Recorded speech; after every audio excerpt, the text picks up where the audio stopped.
ایک صحابی تھے، رسول اللہ صلی اللہ علیہ وسلم نے ان کو بلایا اور ان سے فرمایا کہ تم میں دو خصلتیں ایسی ہیں جو اللہ کو محبوب ہیں، دو خصلتیں ایسی ہیں جو اللہ کو محبوب ہیں، الحلم والانات، ایک برداشت اور ایک ٹھہراؤ طبیعت میں، جلد بازی نہ کرنا۔ اس سے یہ بھی پتہ چلتا ہے کہ یہ جو حدیث میں آتا ہے نا کہ کوئی تمہاری منہ پہ تعریف کرے تو اس کے منہ پہ خاک پھینک دو، تو یہ ہر تعریف اس میں داخل نہیں ہے۔ وہ تعریف جو صرف مکھن لگانے کے لیے چمچہ گیری کے طور پر ہوتی ہے نا، چڑھانے کے لیے ذرا تھوڑا پیسے نکال کے دے دے گا، اور اگر کوئی تعریف کسی کے منہ پہ حوصلہ افزائی کے لیے کی جائے کہ یہ اچھی صفات ہیں، اس کو برقرار رکھنا، اسی پہ قائم رہنا، اللہ کو یہ بہت پسند ہے، تو یہ جائز نہیں بلکہ یہ تعریف مستحب ہے، بشرطے کہ یہ امید ہو کہ سامنے والا چوڑے میں نہیں آ جائے گا۔ بعض دفعہ کسی میں کوئی اچھی چیز ہوتی ہے، آپ جب بیان کر دو تو وہ پھر چوڑے میں آ جاتا ہے، وہ سمجھتا ہے اب تو ہم سیدھے جنت میں ہی جائیں گے، تکبر میں آ جاتا ہے نا، تو ہر ایک کا ظرف بڑا نہیں ہوتا۔ تو الحلم والانات، فرمایا برداشت اور جلد بازی نہیں ہے، ٹھہراؤ۔ ابھی کچھ دن پہلے ایک جھگڑا ہے میاں بیوی کا، وہ طلاق پہ آئے ہوئے تھے نا،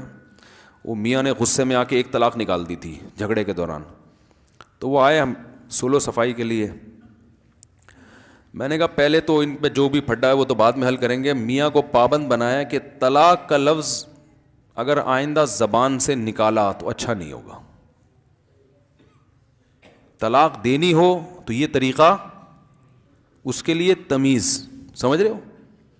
مشورہ کرو علماء سے، خاندان کے لوگوں سے، دونوں خاندانوں کو بٹھاؤ، تمیز سے بیٹھو، بات کرو، بھائی نہیں بن رہی، تمیز سے کیا کرو، یہ نہ چنگیز خان کی طرح، یہ تو پاگلوں والا اس جو مارکیٹ میں یہی چل رہا ہے۔ بھائی طلاق میں ریورس گیئر ہے نہیں ہے نا، تو جو چیز میں ریورس نہیں ہے، جب آپ گاڑی میں جو ہے نا، گاڑی میں تو ریورس گیئر ہوتا ہے، پھر بھی گاڑی کا پہلا گیئر لگانے سے پہلے سوچتا ہے آدمی کہ جانا ہے نہیں جانا ہے، کہاں جانا ہے، ایسے ہی بیٹھے گیئر لگا کے چلانا شروع کر دی، اب سوچ رہا ہوں جاؤں کہاں، پاگل ہوگا نا۔ حالانکہ اس غلطی کی تلافی ممکن ہے کہ ریورس لگا کے وہیں آ جاؤ جہاں سے چلے تھے۔ کیا ہو گیا بھائی، سمجھ میں آ رہی ہے بات؟ آپ نے دنیا میں کوئی ایسا بیوقوف دیکھا گاڑی چلا رہا ہو، پہلا گیئر دوسرا گیئر، کہاں جا رہا ہے پتہ نہیں، ابھی سوچیں گے بعد میں، ابھی تو میں غصے میں ہوں بس چلا رہا ہوں، غصے میں لگایا پہلا گیئر میں نے، غصے میں چوتھا پہ لگا دیا میں نے،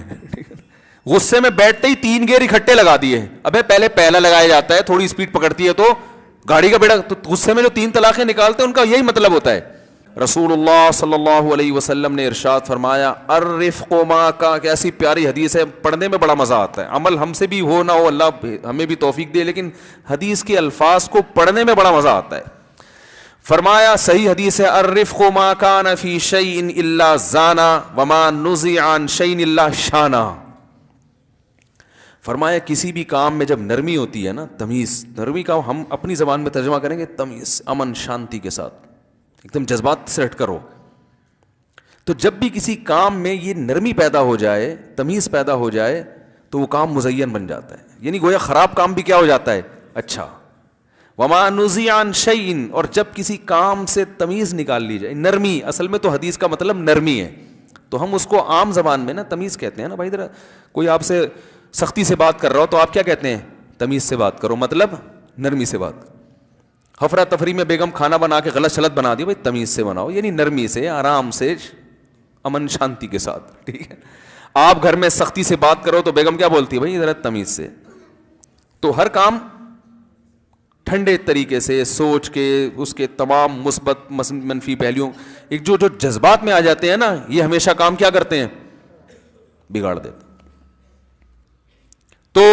آپ صلی اللہ علیہ وسلم نے فرمایا وما نزع عن شیء الا شانا، تمیز اور نرمی کسی بھی کام سے اگر نکال لی جائے تو اچھا والا کام بھی کیا ہو جاتا ہے، بیڑا غرق۔ جب بھی کسی کام، دیکھو حلوے میں اگر چینی نکال لو گے تو حلوے کا بیڑا غرق ہو گیا کہ نہیں ہو گیا؟ آپ شوگر کے مریض کو پھیکا حلوہ کھلا رہے ہیں، وہ کہا بھائی اس میں تو چینی ہے ہی نہیں، آپ کے آپ چونکہ شوگر کے مریض ہیں، تو کہا بھائی حلوہ کھلانے کی کیا ضرورت تھی مجھے یار، سموسے کھلا دیتے، پکوڑے کھلا دیتے، میری شوگر کا جب اتنا خیال ہے بھائی جب اتنا خیال ہے تو پھر حلوے کا لیبل تو ہم تو حلوہ تو یہی سمجھ کے منہ میں پانی آ گیا تھا کہ میٹھا ہوگا. تو بات کیا چل رہی تھی صرف, ہاں ادھر کی بات سن کے ایک دم اس کے خلاف, ایک سیاسی لیڈر کا کیا تبصرہ سنیں گے تو فوراً دوسرے کے خلاف ایک دم مغلظات, ابے یہ ہے ایسا, ابے یہ یوں ہے. ادھر والا سنے گا تو ان کے خلاف. بڑا بھائی چھوٹے بھائی کے خلاف کوئی لفظ سن لے گا نا محلے پڑوس سے, ایک دم چھوٹے کی آگے دھنائی لگا دے گا, ایک دم تانے دینا شروع کر دے گا. چھوٹا بڑے کے خلاف سنے گا.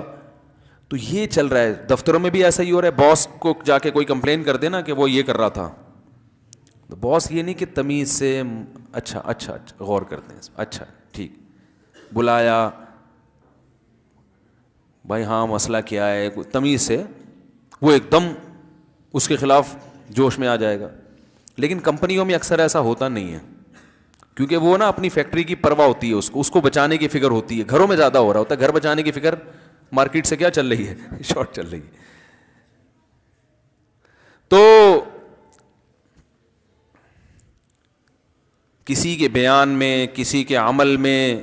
گھریلو معاملات میں, حکومتی معاملات میں, بین الاقوامی معاملات میں, بعض معاملات بین الاقوامی سطح پہ ایسے ہوتے ہیں کہ حکومت یا کسی بھی شخص کو پتا ہوتا ہے کہ غلط ہو رہے ہیں, لیکن اس کو پتا ہے اگر میں نے بولا تو اس سے بھی غلط ہو جائے گا, سمجھ رہے ہیں, اس لیے وہ اس میں پہ کیا ہوتا ہے, خاموش. اس پہ لوگ بدگمانی کرتے ہیں کہ یہ مصلحت کے نام پہ بزدلی, حالانکہ وہ بزدلی نہیں ہوتی, وہ مصلحت ہوتی ہے. بزدلی اور چیز ہے, حکمت اور مصلحت بولو بھائی الگ چیز ہے.